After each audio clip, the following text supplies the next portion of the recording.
እምቅድማለ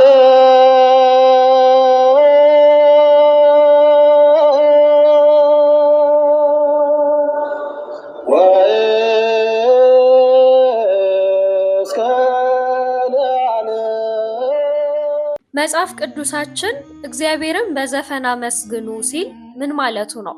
ሙዚቃ የሰው ልጅ የፈጠራ ውጤት አይደለም። እንደውም በመጽሐፍ ቅዱሳችን ላይ ሙዚቃና መዝሙር በሰማይ እንደተሰማ ይገልጻል። ዘፈንንና ዘፋኝነትን ጤናማ ድርጊት አድርገው ሊወስዱ የሚፈልጉ ክርስቲያኖች አንዳንድ ማመቻቻ ሐሳቦችን ያነሳሉ። አንዳንዶች ዳዊት እኮ ዘፍኗል ሲሉ፣ ሌሎች ደግሞ እግዚአብሔርን በዘፈን አመስግኑት ተብሎ ተጽፏል ይላሉ። አንዳንዶችም መኃልየ ዘሰሎሞን በሙሉ ስለ ወንድና ስለ ሴት ፍቅር ነው የሚያወራው፣ እኛስ ተቃራኒ ጾታን እያደነቅን ብናንጎራጉር ምን ይለናል?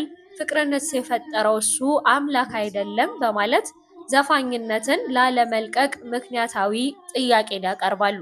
ለመሆኑ መዝሙርና ሙዚቃን ምን አገናኛቸው? መዝሙርስ መቼና እንዴት ተጀመረ? መዝሙር ምን ማለት ነው? ሙዚቃስ? መጽሐፍ ቅዱሳችን እግዚአብሔርን በዘፈን አመስግኑ ሲል ምን ማለቱ ነው?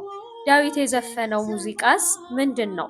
በኦርቶዶክስ ተዋሕዶ ቤተክርስቲያን አስተምሮ መሰረት ዘፈን መስማት መዝፈንም ሆነ በዘፈን መጨፈር የተከለከለው ለምንድን ነው? ውድ የቻናላችን ቤተሰቦች እስከ መርሃ ግብራችን ፍጻሜ አብራችሁን ልትዘልቁ ከወደዳችሁ እነዚህን ሁሉ ጉዳዮች በዛሬው መርሃ ግብራችን የምንዳስሳቸው ይሆናል። መጽሐፍ ቅዱሳችን እግዚአብሔርን በዘፈን አመስግኑ ሲል ምን ማለቱ ነው? ሰላም ጤና ይስጥልን ውድ የቻናላችን ቤተሰቦች እንደምን ቆያችሁን? ለቻናላችን አዲስ ከሆናችሁ ቻናላችንን ሰብስክራይብ እንዲሁም ላይክ እና ሼር እያደረጋችሁ የምንለቃቸውን የተለያዩ መርሃ ግብራት ለመላው ዓለም ማዳረስ አትርሱ እንላለን። ላይክ እና ሼር እያደረጋችሁ መርሃ ግብሮቻችንን አጋሩልን።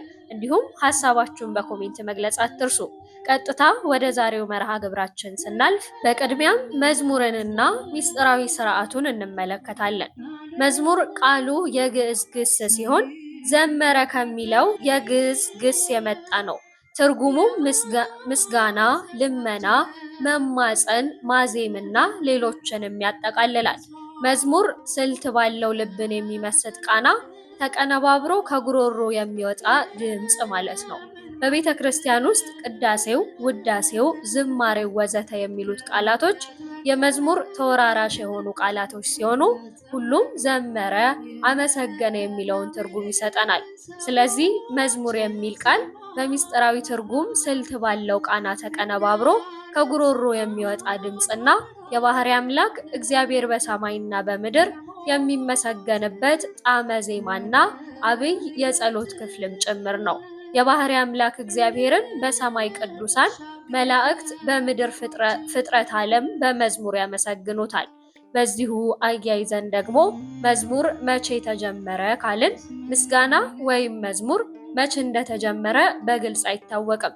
ምክንያቱም ለእግዚአብሔር ጥንትና ፍጻሜ የለውምና እግዚአብሔር ከፍጥረት ዓለም በፊት ባህሪውን ያመሰግን ነበረ።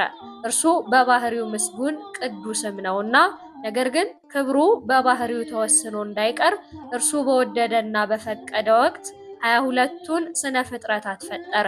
20ውን ክብሩ እንዲገልጽ፣ 2ቱን ደግሞ ለምስጋና ፈጠራቸው። 2 ለምስጋና የተፈጠሩት ፍጥረታት ሰውና መላእክት ሲሆኑ መላእክትን በዕለተ እሑድ 100 ነገድ፣ ሰውን ደግሞ በዕለተ ዓርብ ፈጥሮታል። መላእክት 100 ነገድ ተደርገው በ3 ዓለም በ10 ከተሞች ውስጥ ተፈጥረዋል። እግዚአብሔር መላእክትን ፈጥሮ ተሰወረባቸውና ጥበብ ሰጥቷቸዋልና ተመራምረው ፈጣሪያቸውን እንዲያውቁ ለማድረግ። ነገር ግን የመላእክት አለቃ የነበረው የቀድሞ ሳጥናኤል ውሸትን ከልብ አመንጭቶ እኔ ነኝ የፈጠርኳችሁ እኔን አመስግኑኝ በማለት በመላእክት ዓለም ሁከት እንዲፈጠር አደረገ። በዚህ መሰረት 9 አልፈጠርከንም ሲሉ በእርሱ ነገድ ስር ካሉት እርሱን ያመኑት ስለነበረ ከክብር ተዋርደው ወደ ጠል ተጥለዋል። ሰውና መላእክትም ለምስጋና እንደተፈጠሩ በዚህ መገንዘብ እንችላለን። ወደ ቀጣዩም ስናልፍ መጽሐፍ ቅዱሳችን እግዚአብሔርን በዘፈን አመስግኑ ሲል ምን ማለቱ ነው? ዘፈንስ ለምን ተከለከለ? በኦርቶዶክሳዊ ተዋሕዶ ቤተክርስቲያን አስተምሮ መሰረት ዘፈን መስማት፣ መዝፈንም ሆነ በዘፈኑ መጨፈር የተከለከለ ነው። ይህም የሆነው ዘፈን የአጋንንት ስራ ነው። የአጋንንት ግብራቸው ዘፈን መዝፈን ነውና መጽሐፍ ቅዱስ ስለ ዘፈን በግልጽ አነጋገር እንዲህ ይላል። በዚያም አጋንንት ይዘፍናሉ በማለት ስለ አጋንንት ዘፋኝነት ይናገራል። አትዝፈኑ ማለት የአጋንንትን ስራ አትስሩ ማለት መሆኑን መረዳትም ግድ ይለናል። ይህን በተመለከተ መጽሐፈ መቃብያን ደግሞ እንዲህ ይላል። እየዘፈኑም ከአጋንንት ጋር ይጫወቱ ነበር፣ አጋንንትም ጨዋታቸውንና ዘፈናቸውንም ሁሉ ያደንቁላቸው ነበረ ይላል። በዚህ አገላለጥ ደግሞ ለየት የሚለው አጋንንት ዘፋኞች ብቻ ሳይሆኑ ከዘፈን አድናቂዎች ጎራ መሰለፋቸውም ጭምር ነው። ታላቁ የቤተ ክርስቲያናችን የሥርዓተ መጽሐፍ ፍትሐ ነገሥትም መንፈሳዊ ስራን አስመልክቶ ሲናገር እንዲህ ይላል። ስለ ተግባር ግን በዓለም ከሚሰሩ ሰዎች መንፈሳዊ ሕግን ከሚቃወም ስራ በቀር ሁሉንም ሊሰሩ ይገባል። እንደ ዘፋኝነት፣ እንደ መጥፎ ጨዋታ፣ በእግር እንደ ማሸብሸብ፣ ዳንስና ጭፈራ ካልሆነ በቀር ነው ይላል። ይህ የአበው ቃል ዘፋኝነትን በመንፈሳዊ እይታ እንደ ስራ መቁጠር እንደሌለበትም ጭምር ያስረዳል። ዘፋኝነት የስጋ ስራ በመሆኑ ኃጢአት ነው። የሚዘፍነው የእግዚአብሔርን መንግስት ሊያይም አይችልምም ተብሎ ተቀምጧል። በመንፈስ ተመላለሱ የስጋንም ምኞት ከቶ አትፈጽሙ ተብሏልና ዘፈን በመንፈሳውያን መጻሕፍት ተወግዟል። ሐዋርያት በዲዲስቅልያ ኢትኩን ዘፋንያን ዘፋኞች አትሁኑ ብለዋል። ቅዱስ ጳውሎስ እንደምንሆን በአግባብ እንመለሳለን በዘፈንና በስካር አይሁንም በማለት ተናግሯል። ቅዱስ ጴጥሮስ ደግሞ በስካርና በዘፈን የተመላለሳችሁ ያለፈው ዘመን ይበቃልና በማለትም ገልጾታል። መጽሐፈ ሐዊ ደግሞ ከሰይጣን የተገኘ ነውና ዘፈንንና ዳንስን ከኛ ማረቅ ይገባናል ይላል። ቅዱስ ዮሐንስ አፈወርቅም ከማዘዝ አልፎ ዘፈንን እንተው ዘንድ ዘፈንን ትተው ዘንድ እማልዳችኋለሁ በማለት ይማጸናል። ዘፈንን አንተውም ላሉ ደግሞ መጽሐፈ ሐዊ በዘፈን ጸንተው የሚኖሩ ይፈረድባቸዋል በማለት ሲያስጠነቅቅ እናገኘዋለን። ሁላችሁ ወዳጆቼ የኛ ሳይሆን የእግዚአብሔር ቤተ መቅደስ የሆነውን ሰውነታችሁም በከንቱ ዘፈን፣ ዳንኪራና ጭፈራ አናርከሰውም ተብሏል።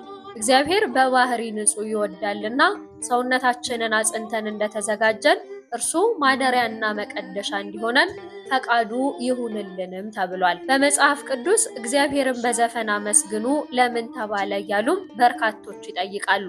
መዝሙርና ዘፈን የሚሉት ቃላት በመጽሐፍ ቅዱሳችን በአንድነት ቦታዎች ላይ አንድ የሚያደርጋቸው ነገር አለ። ይኸውም ሁለቱም ቃላት ሀለየ፣ ሀሌ፣ ሀሌ ከሚለው የግዕዝ ግስ ትርጓሜ የወጡ ስለሆነ ነው። የቤተ ክርስቲያናችን የቀድሞ ሊቃውንት ሀሌ የሚለውን በአንድ በኩል ዘመረ፣ አመሰገነ ብለው ሲተረጉሙ፣ በሌላ በኩል ደግሞ ዘፈነ ይላል ብለው ያስተምራሉ። በተጨማሪም ሁለቱም ዜማ ያላቸው በመሆኑ ሊመሳሰሉ ይችላሉ። ከላይ እንደነገርኳችሁም ዘፈንንና መዝሙር የሚሉት በመጽሐፋችን ተለዋዋጭነት ስላላቸው በተለያዩ ቦታዎች ላይ በዘፈን አመስግኑ ተብሎም ተገልጿል። ሁለቱ ቃላት የትርጉም ተወራራሽነት እንዳላቸው ምሳሌ ሲሰጥ ደግሞ ስሙን በዘፈን ያመስግኑ፣ በከበሮና በመሰንቆ ይዘምሩለት በማለት መዝሙር 149 ላይ ከቁጥር 3 ላይ ተገልጾ ይገኛል። በዚህ የእግዚአብሔር ቃል ላይ ያሉት ሁለት አረፍተ ነገሮች መልእክትም በተመሳሳይ እግዚአብሔር የሚቀበለውን ስለማድረግ ነው። በዘፈን የተባለው ስጋን ስለሚያስደስተው ሳይሆን በረከት ስለሚገኝበት መዝሙር መሆኑን ልናውቅ ይገባል። ይዝፈኑለትና ይዘምሩለት የሚሉት ቃላት የትርጉም ተወራራሽነት ባይኖራቸው ኖሮ በዚህ አግባብ መጽሐፍ ቅዱስን የሚያጋጭ ነው ባልን ነበረ። ከላይ ስሙን በዘፈን ያመስግኑ ብሎ ያስቀመጠው አሁን እኛ በስጋና ደም በምናውቀው ወደ ስካርና ዝሙት ስለሚስበው አስረሽ ምቺው ሳይሆን እግዚአብሔር የሚቀበለውና በረከት የሚገኝበት መንፈሳዊ መዝሙር ነው። የእግዚአብሔር ታቦት ወደ ዳዊት ከተማ በገባ ጊዜ የሳኦል ልጅ ሜልኮል በመስኮት ተመለከተች። ንጉሡ ዳዊትም በእግዚአብሔር ፊት ሲዘፍን ተመልክታ በልቧ ናቀችው። እግዚአብሔርም ሜልኮልን እስክትወልድ ልጅ አልሰጣትም። በዚህም የመጽሐፍ ቅዱስ ክፍል ዘፈን የተባለው እግዚአብሔር የሚቀበለውና የሚመለክበት ባይሆን ኖሮ ዳዊትን በዘፈኑ ያቃለለችው ሜልኮል ልጅ እንዳትወልድ ባልሆነች ነበረ። የቤተ ክርስቲያን አባቶቻችን ይህንን ትክክል ያልሆነ ትርጓሜ በመረዳት በ2000 ዓመተ ምህረት ብፁዕ ወቅዱስ አቡነ ጳውሎስ የፓትርያርክነት ዘመን ከግሪኩ ዕብራዊው ግዕዙና ከሰባው ሊቃናተ መጻሕፍት በማመሳከር በታተመው መጽሐፍ ቅዱሳችን ተስተካክሎ ይገኛል። በመዝሙር 149 ከቁጥር 3 እና በሌላም ክፍል ላይ በዘፈን የሚለውን በሽብሸባ ተብሎ ተስተካክሎ እንደተቀመጠም ይገልጻል። በዚህም የተነሳ ዘፈንንና ዘፋኝነትን ጤናማ ድርጊት አድርገው ሊወስዷቸው የሚፈልጉ ክርስቲያኖች አንዳንድ ማመቻቻ ሐሳቦችን ያነሳሉ። አንዳንዶቹ ዳዊትም እኮ ዘፍኗል ሲሉ፣ ሌሎች ደግሞ እግዚአብሔርን በዘፈን አመስግኑት ተብሎ ተጽፏል ይላሉ። አንዳንዶች ደግሞ መኃልየ ዘሰሎሞን በሙሉ ስለ ወንድና ሴት ፍቅር ነው የሚያወራው፣ እኛስ ተቃራኒ ጾታን እያደነቀን ብናንጎራጉር ምን ይለናል? ፍቅርንስ የፈጠረው እሱ አምላክ አይደለም ብለው ዘፋኝነትን ላለመልቀቅ ምክንያታዊ ጥያቄን ያቀርባሉ። በዘፈንና በዝማሬ መካከል ብዙም ልዩነት እንደሌለ አድርጎ መረዳት ወይም አንዱን ለሌላው አቀያይሮ መሰየም ከሶስት መሰረታዊ ምክንያቶች የሚመነጭ መንፈሳዊ መደናበርም ነው። መጀመሪያው ዘፈን ወይም ዘፋኝነት የሚለው ቃል በአሻሚ ትርጉሙ ጥቅም ላይ መዋሉ ነው። በአማርኛ መጽሐፍ ቅዱስ በመጽሐፈ ሳሙኤል ካልዕ ምዕራፍ 6 ላይ ዳዊት በአምላኩ በእግዚአብሔር ፊት ሙሉ ማንነቱን ሰጥቶ ሲያመሰግን ያሳየው ትዕይንት ዘፈን ተብሏል። በተመሳሳይ መልኩ ደግሞ በማቴዎስ ወንጌል ምዕራፍ 14 በገሊላ ላይ ገዢ ተደርጎ የተሾመውና የመጥምቁ ዮሐንስ ገዳይ የሄሮድስ ኢጢጳ ልጅ ለአባቱ አቅርባ የደስታው ምክንያት የሆነችለት ትዕይንትም ዘፈን ተብሏል።